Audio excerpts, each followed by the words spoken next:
Well, this movie got one thing wrong about the future. The Terminator's from 2029, yet he knows exactly what a phone booth is.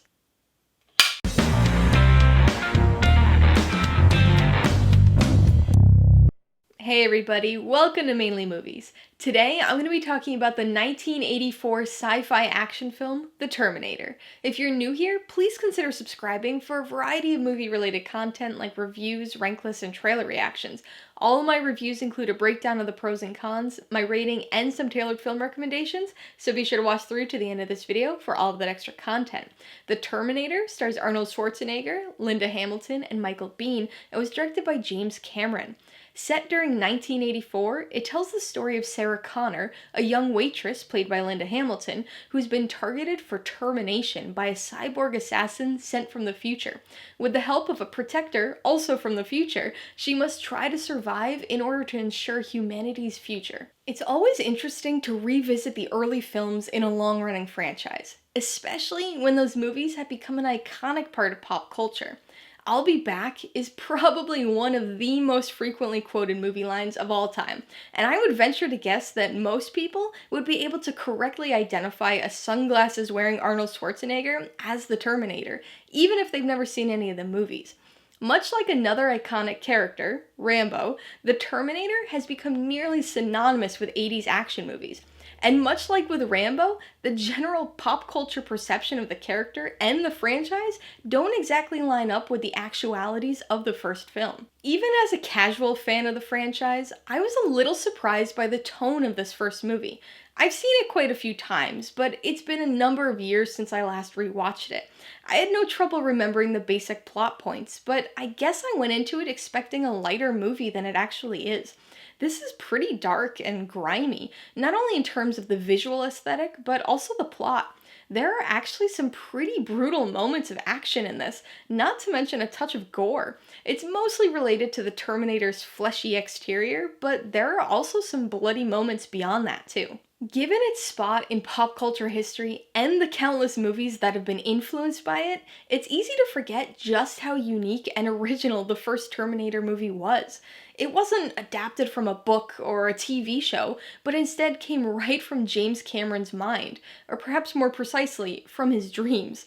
Cyborgs weren't exactly a new or novel concept in 1984, but the idea of a cyborg assassin sent from the future to kill somebody in the past in order to change the future was pretty novel. Another novel concept? Casting an Austrian former bodybuilder as your main villain. It might seem like an obvious choice now, but Arnold Schwarzenegger wasn't yet the go-to action star.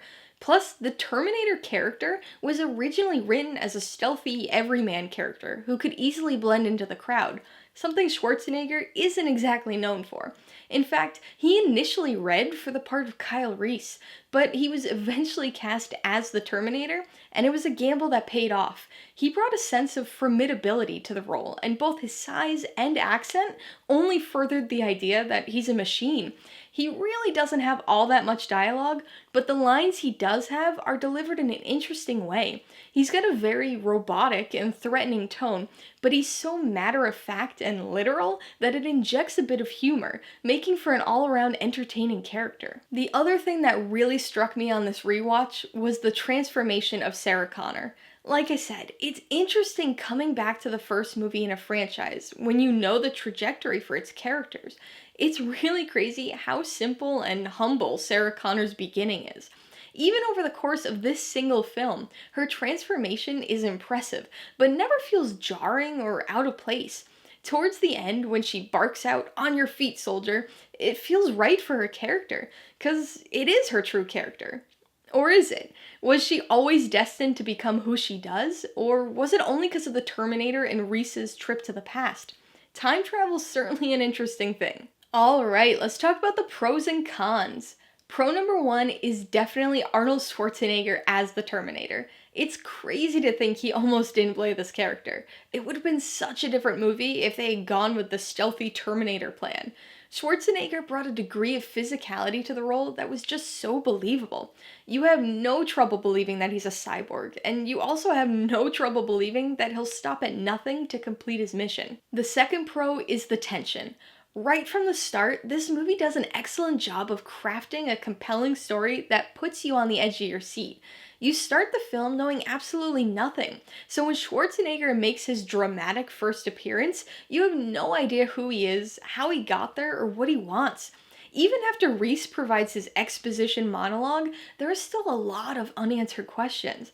Combine that with the seemingly unstoppable nature of the Terminator, and you've got an exciting and unnerving situation that culminates in a finale that feels more like something out of a horror movie than an action film. On the con side, my biggest issue has got to be the future scenes.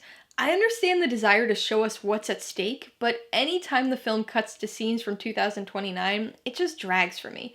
The future's so visually uninteresting, and even the plot points feel like generic dystopian sci-fi.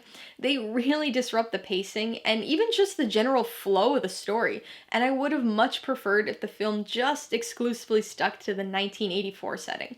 Luckily, there are only a few future scenes, so it's not a major detriment for the film. Con number 2 is pretty minor for me: the special effects.